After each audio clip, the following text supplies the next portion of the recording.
Hello everyone, and welcome to Nova Southeastern University, South Florida's Geriatric Workforce Enhancement Program podcast, also known as SF-GWEP podcast. We are here to educate, encourage, and enhance our knowledge and skills, and to promote all those amazing health profession experts working with the elderly, including caregivers and interprofessional teams.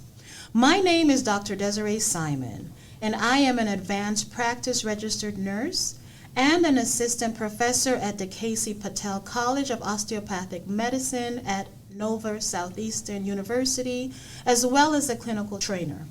We are welcoming our guest today, and her name is Dr. Kelly Henson-Evertz. Dr. Henson-Evertz earned her DNP at Chatham University in Pittsburgh, Pennsylvania, and her Master's of Nursing in Nursing Education at the St. Catherine University, St. Paul, Minnesota. She is a certified inpatient obstetrical nurse, a certified tobacco treatment specialist, and holds a national certification in tobacco treatment practice.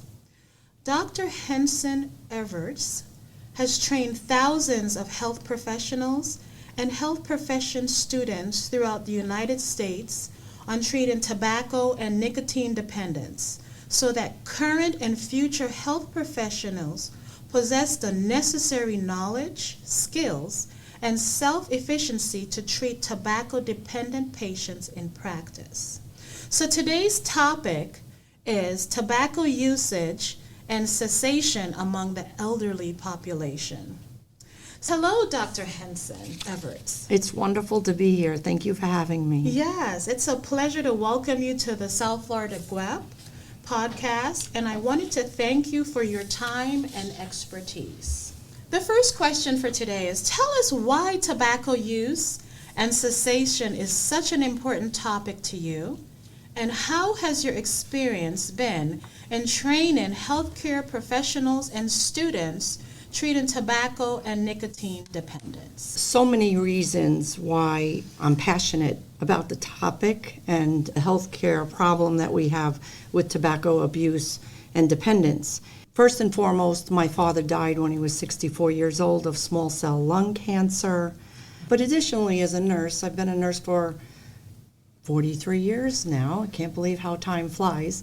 But 43 years, and I've seen the health impact and the ravages of tobacco dependence and the comorbidities that people suffer from and the early mortality. It affects 11.5% of Americans, but about 22% of Americans use some form of tobacco or nicotine-containing product. So this is the single avoidable risk factor for morbidity and mortality or disease and death. And we need to do more. And in the state of Florida, about 14.5% adults are smokers. We're also looking at a bigger problem with vaping with our youth. So I could go on and on and on about all the tobacco products out there, but they're harming our people. And I'm passionate about saving lives. And this is clearest way I could do this. So consequently, I counseled people in Minnesota for 10 years, doing group and individual counseling in 3 different offices and within a 100-mile radius of the Twin Cities of Minneapolis and St. Paul. And then I came to Florida, and I work off an area health education center grant through the College of Osteopathic Medicine, and I train health professionals and health profession students. And my doctoral work was in tobacco cessation, and I thought, how can I make myself as a counselor exponential? I can train an army of healthcare professionals that know how to help people quit tobacco in a non-judgmental, constructive conversation, and that they know, how to help people instead of preaching. Because the worst thing you can do is get on your soapbox. So I'm very, very passionate. Again, additionally, in my family, I've seen many, many of my people lost to tobacco-related illnesses. So I'm on a mission. So how did the secondhand smoke affect anyone else in your family? So actually, that's a good question. My mom, who's 86, my dad died at 64, and tobacco users lose an average of about 10 years of their life. But my mom is 86, and she's never smoked a day in her life, and when she coughs, people jump now post-COVID. But I always have to say she has COPD, she has terrible lung disease, and that's secondhand smoke. And then we worry about third-hand smoke, too. About 90% of nicotine sticks to surfaces as third-hand smoke, and people aren't aware that secondhand smoke or secondhand vape damages your body, it hurts your body. There's 7,000 bad chemicals and more than 70 known human carcinogens in tobacco smoke or vaping, and secondhand exposure to that damages health too. We lose about 50,000 people in this country every year who have never smoked from tobacco-related illnesses. Wow, those are some really staggering statistics on the use of tobacco. And we see a huge amount of disparities. We look at how, as healthcare providers, we're both healthcare providers, how we're supposed to address disparities also.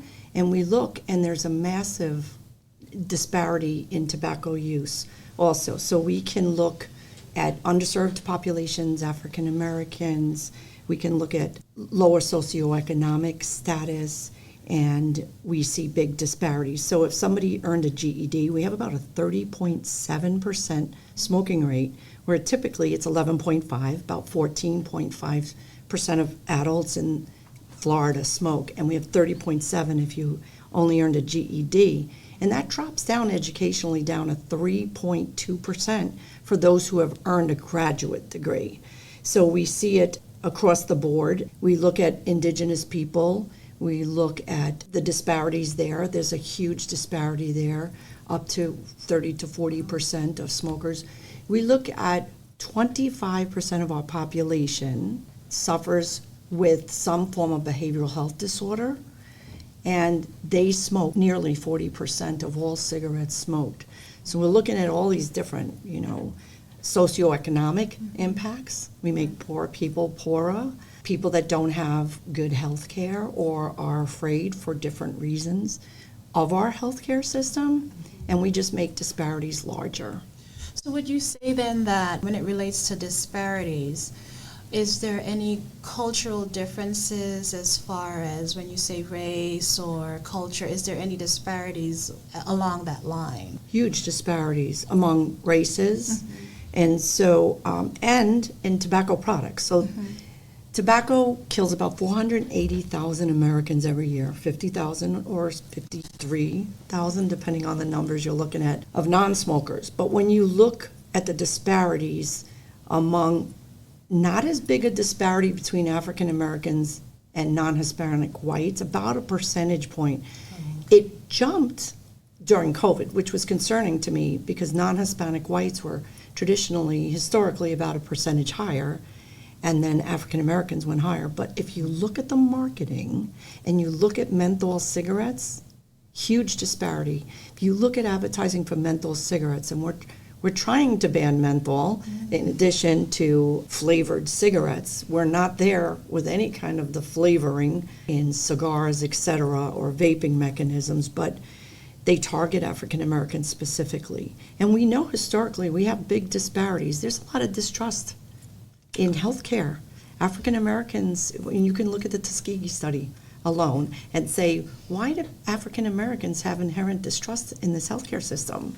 Well, the tobacco industry, they should have an inherent distrust in, because menthol cigarettes are more addictive, they're more damaging, they're much more difficult to quit. And a huge percentage of African Americans smoke menthol cigarettes. Wow. So they're targeting underserved populations and broadening our health disparities, which is a disgrace. Yeah, this is so interesting. Thank you so much for that explanation. So our next question is, can you explain why so many individuals smoke, and why is it so hard to quit tobacco and nicotine-containing products? It's incredibly, incredibly hard to quit. And along with my tobacco cessation, I'm an associate professor of nursing at Nova also. And I always teach my students, don't judge. Walk a mile in their shoes. And it's very hard because we see as nurses, as a profession, you see it, I've seen it, all of the consequence of using these products, nicotine-containing products. They are so addictive, and the tobacco industry intentionally makes them more addictive. So they doctor tobacco. They add things to tobacco to up the uptake to the nicotinic receptors in the brain. So when we look at addiction, and being addicted to nicotine is, the Surgeon General said back in the day, it's as addictive as heroin or cocaine, right? So we look at this addiction, and nurses have a tendency to see people, and we can be tainted by, why are you so stupid? Why don't you just quit? Just biases. And it's about brain chemistry rather than just willpower. I remember when my dad was dying, and he goes, well, you know, Cal, I kind of got what I deserved. And I looked at him and I said, no, you didn't, Dad. Because about 90% of people are addicted prior to the age of 18. So your prefrontal cortex is not fully developed until you're at least 25. Why do we think that automobile rates for insurance go down, right? It's executive functioning and decision making and anger management and all of these things. Kids don't think they're going to get addicted. And so they start smoking and vaping at 12, 14, 16, prior to 18. And they don't think about the long-term consequences. What they don't understand is that the tobacco industry looks at this product of, I get brand preference. If I can get them in smoking a particular brand, they're probably mine for life. With vaping, it's also incredibly addictive, and there's a difference in how the nicotine is manipulated by the tobacco industry. So within 5 to 7 seconds of taking a drag off a cigarette or vaping, inhaling it, the nicotine goes to the nicotinic receptors in the brain and engages it. And it's like a key in a lock. And so it releases dopamine and other feel-good hormones, right? So it's really helpful, and it's acuity, cognitive enhancement, memory enhancement, all of these things that if we had a legal drug that was healthy for us, we'd be sign us up. Memory enhancement, we look at appetite suppressant, all these things. When we look at that, it's very difficult to withdraw that. You're cranky, crabby, edgy, irritable. So withdrawing from nicotine is clearly not a pleasant experience, and it's difficult, which is why we need to help people quit, why we need to give them FDA-approved first-line cessation medications to make it more comfortable, and why in the state of Florida we have free cessation help for every single inch of the entire state. People can get free help, and they don't know it's out there. And they have non-judgmental, empathetic conversations with people, and they give free medications. So it's kind of crazy, but it's really about nicotine addiction. I do want to make one other statement about, we have had a lot of the youth think that smoking is disgusting, but in 2007 we had electronic cigarettes come out. And it really blew up probably around 2012, 2013, exponentially. And so where youth would not smoke, they thought it was gross, they have no problem vaping. And the tobacco industry manipulates nicotine. And so free-base nicotine is what you typically would get from a cigarette. And it's bitter, and it gives you a tough throat hit, and it makes you not inhale as deeply. They manipulate free-base nicotine into salt-based or protonated nicotine, where it enhances the flavor. There's, by the way, 15,500 different flavors of vaping devices and flavors out there. They can inhale it more, deeper, and it contains 2 to 3 times more nicotine than a cigarette. So we have a youth population with a massive public health problem because it's so absolutely addictive. But then you flip it on the other side, and we have the adults, the older adults, over 60 years old. You have twofold rate of death and morbidities with tobacco-related illnesses. So we have a big problem with older adults, and we have an upcoming big problem with youth with vaping. Wow. I wanted to ask you something as you were on that line. Most of the patients, when they say that they stop, the cessation from tobacco has ceased, they notice that they've gained a lot of weight, so they start back smoking again. So is there anything on the market, anything in the programs that can help with weight management as they stop smoking? Absolutely. So when somebody's quitting smoking, and I would counsel my patients, I would say, you know, on average, if you're not careful, an average is 5 to 7 or 5 to 10 pounds of weight gain. Studies show, though, that weight gain, even in an overweight or obese person, is less risky than continuing to smoke, to vape, to chew, or use any of these products. And nicotine's a stimulant, right? So it helps burn calories. If somebody's hungry, instead of drinking a glass of water, taking a walk, taking a bath, they'll smoke a cigarette, and it's an appetite suppressant. So I talk to them in counseling, which is free through AHEC in Florida. They will talk about strategies on how to avoid that weight gain.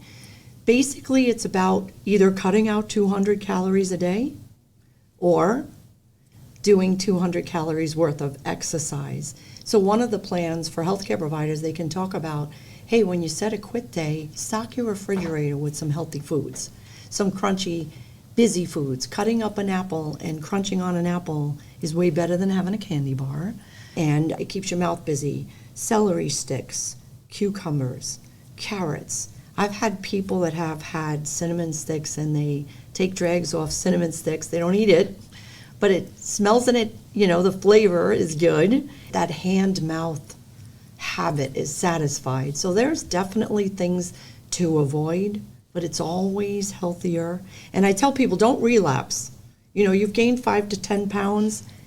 Trust me, if you go back to cigarettes or you go back to vaping, you're not going to lose the weight without working hard to lose the weight. So you've already gained the weight. Stay nicotine free and work on adding exercise in and healthy eating.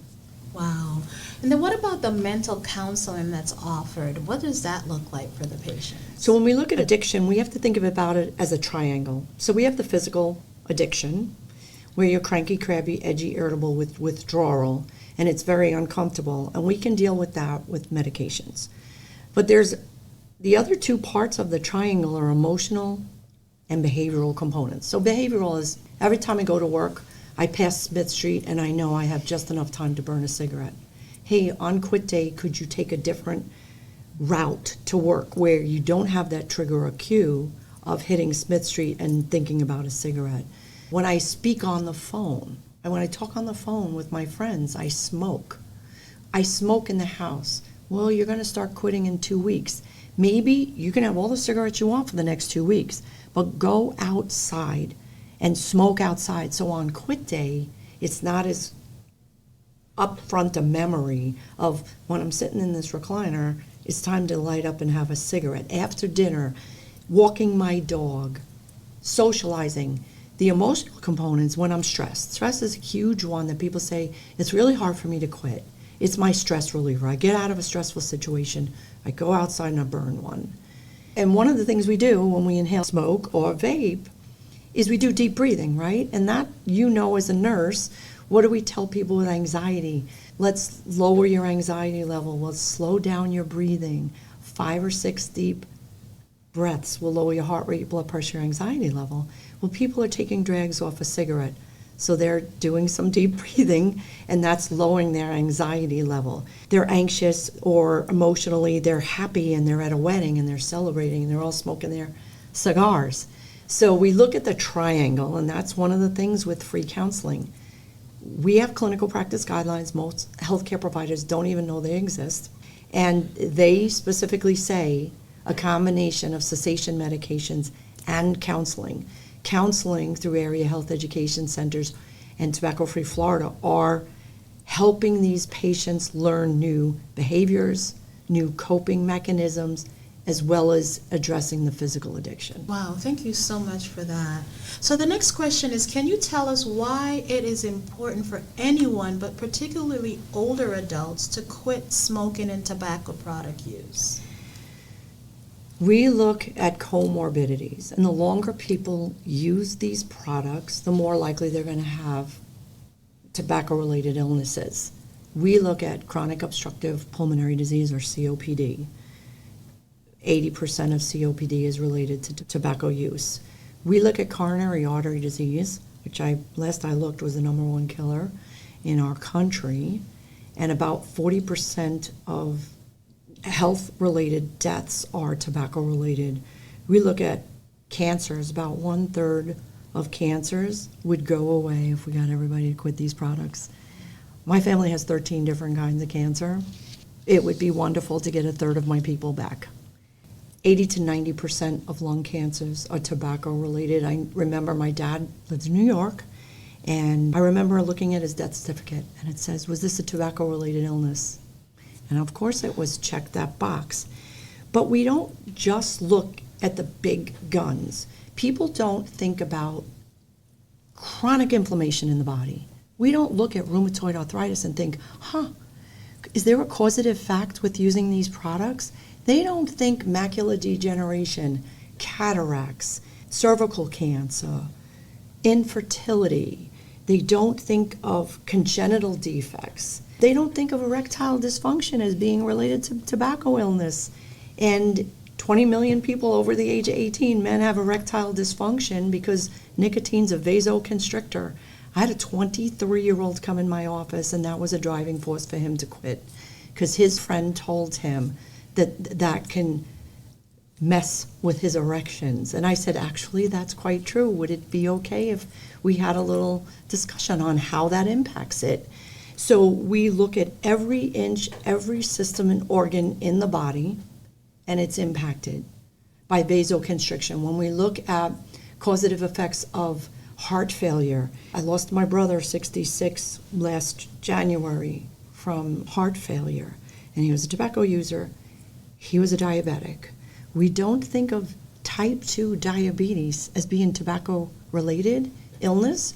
30 to 40% more likely to be a type 2 diabetic if you're a smoker. That's a massive, massive number that we look at. So that's like putting fuel on the fire with heart disease, right? So we look at people that have clots. It causes a hypercoagulable state. It increases platelet aggregation.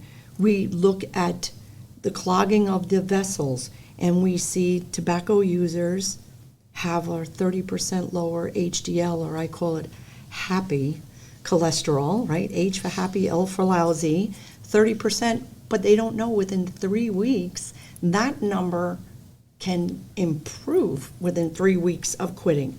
So we look at cell damage, chronic inflammation, thrombus formation, endothelial dysfunction, which is an imbalance between vasodilation and vasoconstriction, increased cytokines, and we heard about cytokines with COVID, the cytokine storm, be on top of the inflammation. These people come in chronically inflamed. We look at, they have a marked increase in poorer outcomes with COVID. They have higher rates of respiratory illnesses. The cilia, or those hair-like projections in your lungs, get laden down with tar. So an average pack-a-day smoker takes in about 1 pound of tar a year in their lungs, which is the same old tar they put on the driveways. And so their cilia, which the job of these hair-like projections in the lung is to push debris and dust out of the lungs, are laden down with tar. So when people quit, they may be more productive, expectorating gross, quote, stuff for a couple of weeks, and then it's improving. It's actually a sign when they start getting rid of this that their cilia and their lungs, the inflammation, the chronic inflammation in their airways going down, the cilia are regrowing and doing their job again. So we look at all of these things. We look at the older adults, because we're talking about an older adult population here, are more prone to have surgeries, right? We get older, things break down. Surgical risks. Their chronically inflamed airways leads them to more likely to get pneumonias. Their mobility problems do too, but anesthesia risks, breathing and lung problems. We look at their heart and lungs that don't work properly and as intended. The hypercoagulable state, now you have somebody laying in bed post-op, and they're more likely to shoot a clot, which if it goes to the heart, they're going to have a heart attack. If it goes to the brain, they're going to have a stroke, and if it goes to the lungs, they're going to have a pulmonary embolism, which dramatically increases poor outcomes, including death, post-operatively. So we have to look at those. They're lacking the proper oxygenation, higher carbon monoxide levels. I could go on and on and on about the damage all day long. Unfortunately, we don't have all day to talk about it. But this is one of the reasons why it's so important for people to quit, because as soon as they quit, they stop the damage. You can't undo COPD, but if you're having bronchitis and asthma attacks all the time, we can stop the damage, and within 1 to 3 months, lung capacity can increase by up to 30%. So obviously, if you have a 25-year-old, they're going to get their lung capacity back. If you have an 85-year-old, you're not going to get 30% back, but you may prolong before they're pulling their oxygen tank along with them. So huge benefits, and it's exponential. Like I said earlier, those who are 60 and older are twofold more likely to die. So I had another question, though, as to piggyback on this question that we just asked. How does nicotine affect wound healing? It impairs circulation, vasoconstrictor, right? So we need blood, oxygenated blood, to get to the wound and heal, and that's impaired because nicotine's a vasoconstrictor. People are having surgery within 2 weeks of quitting. If they have surgery and they quit 2 weeks before surgery, they're going to have better outcomes. So marked difference in oxygenation and circulating blood. Wow, thank you so much for answering that question. The next question we have is it ever just too late to quit nicotine-containing products? That is a great question that I love to address, because people, it's never too late to quit. I've had 85-year-olds come in an office and want to quit and go, it's probably too late for me to quit. And I go, actually, it's never too late to quit. Can I talk to you about some of the benefits of quitting? And I talk to them about, I explain, they're all for it. Oh, is there still going to be benefits? And I talk about within 20 minutes of quitting, your blood pressure returns to normal, right? So nicotine is a vasoconstrictor, which means it tightens the blood vessels. You're not getting as much oxygenated blood, which pushes up the heart rate, increases the blood pressure. And within 20 minutes of your last cigarette, your blood pressure goes down to normal.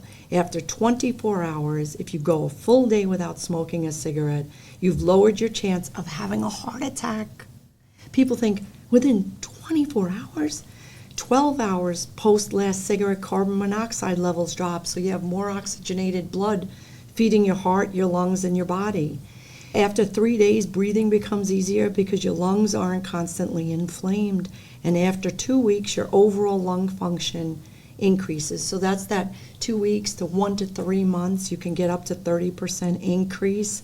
Your breathing continues to improve. And this is, short-term things I'm going to talk to somebody who's older, and long-term things I'm going to talk. After a year, your chance of developing coronary artery disease is half of that of a smoker. After 3 to 5 years, your risk of dying of a heart attack returns to that of a non-smoker in just 3 to 5 years. After 10 years, your chance of developing lung cancer decreases to that of a non-smoker, which is great because some people are more likely. So I remember reading the statistics when my father was dying of lung cancer, and I said to my brother who was still smoking, we had all smoked when we were younger, and I said to him, you have a first-degree relative that's dying of lung cancer. You're 40% more likely of dying of lung cancer. I can help you quit. Let's get you through this. And that's longer than 10 years ago because my father just did 20 years that he died. But we look at the socioeconomic situation too, and people are spending $9 to $10 a pack now in the state of Florida.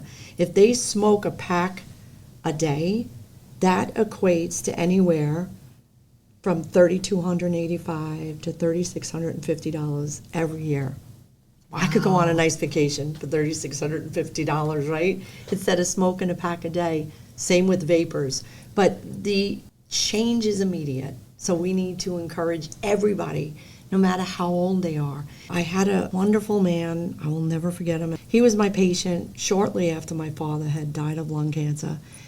And he came in and he had small cell lung cancer. And he said, it's probably too late for me to quit. And I talked to him about the treatments generally work better and your life is more prolonged and you're going to have a better quality of what life you have left to live if you quit. And we worked really hard and got him to quit. And he lived longer. Of course he died, but he lived longer than he was told he would live. So we need to give people hope, and we need to give people help so that it's more comfortable to quit. So it improves their quality of life. Absolutely, absolutely. And again, we have about 22% of the population using some form of nicotine-containing product. Those numbers are staggering. They're staggering. For the podcast audience, can you share what health professionals should know about tobacco use and its cessation? There's a ton, and I could go on, and I can train people. I could give a quick synopsis in 20 minutes. I can give a 6-hour training or anywhere in between. But for the quickness of this short podcast, I will tell you just a little background. It's a chronically relapsing condition. So we have clinical practice guidelines that came out in 1996, in 2008, and then we had a Surgeon General's warning, a report in February of 2020 that came out that largely reiterated that these are not old recommendations. So as you know, and I know, and healthcare providers know, it's all about evidence-based practice, which is a synthesis of patients' beliefs and values, best evidence out there of what works to help people quit, and clinician expertise. So we need to have clinician expertise. We need to understand this is a chronically relapsing condition. When people quit, they think, okay, I'm at a wedding, it's 6 months later, I'm good. I can just have one cigarette or one cigar today. And what they don't understand is there's receptors in the brain that kind of wake up.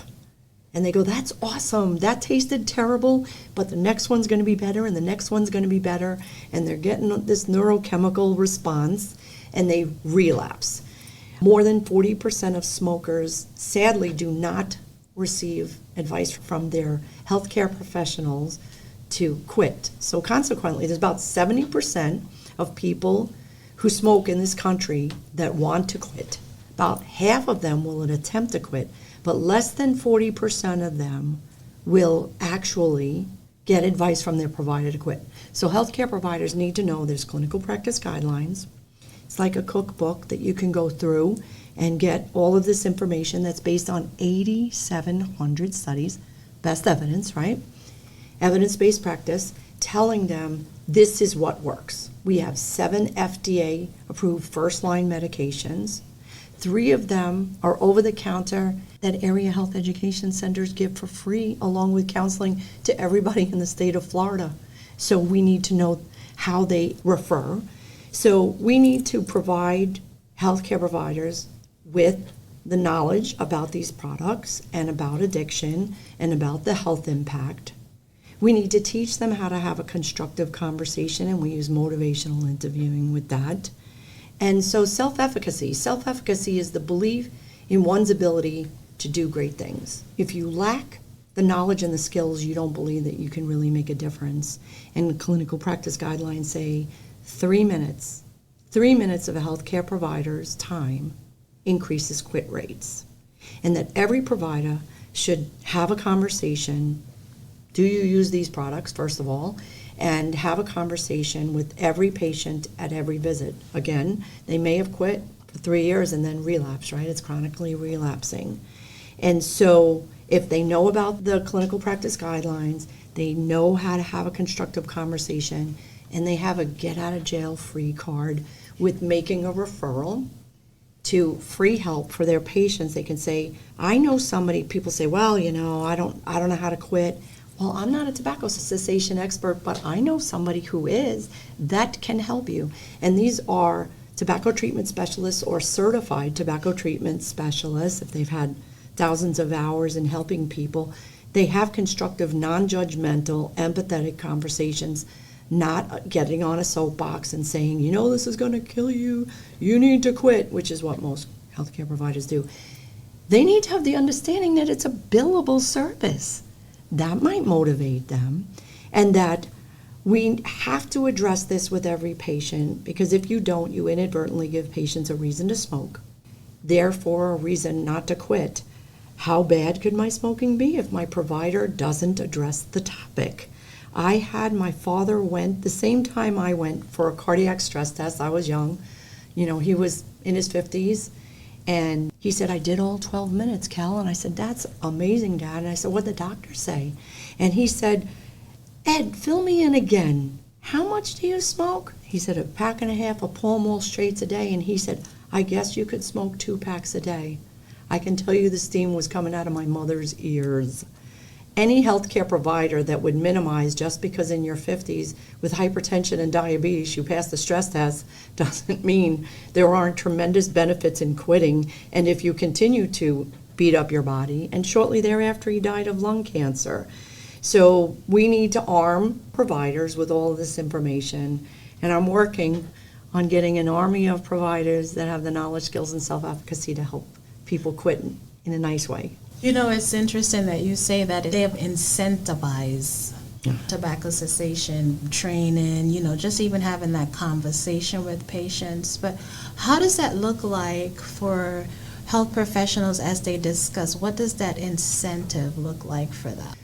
So do you mean the financial incentive? The financial incentive. You can code for it. A 3 to 10 minute or greater than 10 minute session. And clinical practice guidelines say a 3-minute intervention will increase quit rates. And that provider can have, and we need this in electronic medical records, right? So we need to have a prompt, do you use tobacco-containing products? It doesn't have to be the doctor or the APRN or the nurse. Even a medical assistant can ask the question, which flags the chart for the nurse or the nurse practitioner or the physician or the PA or the dentist, anybody, to have a conversation. Tell me a little bit about your tobacco use. Nobody asks that question. I ask patients, tell me some of the good things. They look at me like I have 3 heads. They're like, are you kidding me? Isn't this a trick question? I go, no, actually, when somebody continually does something, they must find some value in it, right? And then on the other hand, what are some of the less good things? And I reflect this information back. So I'll repeat what they said are the good things, but almost always they gave me a long list of things that they're less good. And it doesn't sound as negative, the good things and the less good, instead of the pros and the cons. What are the bad things? I'm trying to take that out of the conversation because people guilt them enough. They make them feel very bad about their addiction, and I take that away from them and say, the tobacco industry intentionally did this to you, and it's not your fault. You started using these products before your brain was fully developed. You weren't worried at 15 about health consequences 30 years in front of you. And so we take that away from it, and we want healthcare providers to not guilt people. In 3 minutes, you can bill for that. And then you can refer them, and AHEC will set up, so there's fact sheets that providers can do, and AHEC will even fill in the top of the fact sheet for you, or set up an electronic link with your information already in it. And you give to the patient, they fill out the information, and within 2 or 3 days, they're going to contact the patient for you. They're going to do the counseling. You can write prescriptions for varenicline, for bupropion, for inhalers, Nicotrol inhalers, Nicotrol, and a nasal spray. And then there's over-the-counter patches, gum, or lozenge. They'll get a free starter pack from area health education centers. So if they go and get this free counseling, they also get free starter packs for nicotine replacement therapy. And one thing I want providers to know is that you'll inevitably always get the question, why would you give me nicotine? Isn't that why you want me to quit? And I ask permission because that's a respect thing that providers don't always do. And I go, would it be okay if I explained a little bit of what's in tobacco products? And they go, that would be great. And I go, there's 7,000 bad chemicals, cause all this inflammation, bad things in your body. Nicotine and 70 known cancer-causing agents, but nicotine's not a cancer-causing agent, but it's the addictive part that makes you keep coming back. You've been smoking or vaping for 5, 10, 15, 20, 50 years. Rome wasn't built in a day. So let's gradually withdraw you from the nicotine. The very first day you use a patch or gum or lozenge, we get rid of 6,999 bad chemicals in your body, more than 70 known cancer-causing agents, and we gradually withdraw you from the nicotine so that you're in the meantime learning about behavioral and emotional components to make adjustments to change it up. You're more comfortable in your quit. Wow, that's really interesting. I had one more piece though. Many of the patients, when I offer the program, they say they're too busy to attend the meetings. Now, do they have different options instead of in-person classes, or what's an option for many of the patients who say that they're busy or they don't have enough time? We have a lot of people that say, you know what, I want to do it on my own, and there's web tools that they can go on. They can hook up with AHEC and Tobacco Free Florida, and they have web tools to quit. So if they want to try it on their own, and they can get a starter pack of nicotine replacement therapy, where some people say, I'm not a group person, I want to talk to somebody over the phone, I don't want to be face-to-face. If they start ragging, I want to be able to hang up the phone, and we say, that's okay. They won't do that to you, first of all, but if you're uncomfortable, you have that option and you're not sitting with somebody, and they will call multiple times and help somebody develop a quit plan, a success plan. Other people say, I want to quit on my own, but I'd like a little help starting. And so area health education centers have virtual, I guess you can hang up on that too, right? But I don't know any patients that have been through the programs that have done that. And we have helped more than 250,000 people in the state of Florida since 2007 quit. So they could go to a group that's a one session. It runs about 2 hours, and AHEC group programs provide a person with valuable tools they need to help quit tobacco, which includes preparing to quit tobacco with a quit plan, learning strategies and skills to deal with the cravings and to be able to remain tobacco-free, dealing with slips, having the opportunity to share their experience if they choose with others. It's friendly, it's respectful, it's supportive. And then they get the free gum, patches, and lozenge, and they will do dual therapy, which is also a clinical practice guideline recommendation. So if they want to just go one time, and they can do it virtually or in person, they can go to one about 2 hour session and get all their tools and then go on their merry way. The wonderful thing is they say, I'm not doing so well. Maybe I need to go to a group after all. And I'd be hard pressed to say which I loved more, my one-on-ones with patients or my groups, because there's so many good things with both. But the groups are 4 weeks and they continue to support. And a lot of people, it might be at a work site, they support each other afterwards. And so again, it works that way. They can get a starter pack up to 4 weeks of nicotine replacement therapy. And they just need to call 1-877-848-6696 for free help. And we will direct them to, you say, you know what, I changed my mind, I don't want to go to a group. They'll direct you to a phone line or web tools to quit, welcome them back if it didn't work so well. So lots of different avenues for people that may not be group people. Free help everywhere. Wow, thank you for that. So if you had one magic wish to make about tobacco uses and cessation in terms of research, clinical care, or education, what would that be? That providers actually knew and applied clinical practice guidelines in practice, that they referred every user for cessation services. And I teach my students all the time, or my healthcare providers, if somebody says on a scale of 1 to 10, 1 being not ready to quit at all, 10 being very ready, where are you? I'm a -11. I don't stand there on a soapbox and try and preach to them. Instead, I say, wow, it sounds like this isn't a good time for you to quit.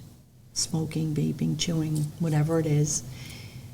Would it be okay if I gave you some information for some help? So in case you change your mind down the line, you have a lifeline to call for help. They will usually take it and not be offended, But if you start preaching to them on how they need to do this and they're not ready, they're still not going to be ready, and they're going to shut the door on you. So I wish that they talked about it, addressed it, gave referrals, and that electronic medical records, every one of them, and it's hard to believe in 2024 that not every EMR has a flag for tobacco use, but I wish they did, and that protocols were established about doing this in healthcare systems and they were actually followed. So true. That's my magic wish. Ah, what a wish, what a wish. So if you had anything else to add about if someone wanted to quit, how, where would they go? I know you gave us the number, but is there anything else that you wanted to add about how with someone who wanted to quit, and what do they do? Where do they go? So they can go to area healthcare, health education, AHEC centers by calling 1-877-848-6696, or they can go to ahectobacco.com. So AHECTOBACCO.com. And if you look, and this is great for healthcare providers too, they go, I don't have any literature printed up. I'm going to go to AHEC Tobacco, and on the right-hand side, if you go down a little bit, there's a calendar that you can click. And on the right-hand side, it says county, and it's a drop box. So I live in Stewart, so I would drop down Martin. But sometimes I go to Sylvester for healthcare in Miami, right? So if I went into the hospital and I was a tobacco user or a vapor, I would drop down Martin County. Any county, drop it down. There's a whole calendar, Spanish, English, virtual, in person, all the information, click it on. It gives you the site. It gives you the contact person on how to sign up. Go to ahectobacco.com, pull the calendar up. Wow, thank you. And is there any other resources on this topic outside of that prompt that you just gave us, or is that's the only? There are other resources. If people want to go to the CDC, for example, they can look at stories. Some people find it helpful for support stories. I know the Centers for Disease Control and Prevention have stories of tobacco users that have quit. They can go to Tobacco Free Florida or Area Health Education Center website and pull up that also. Okay.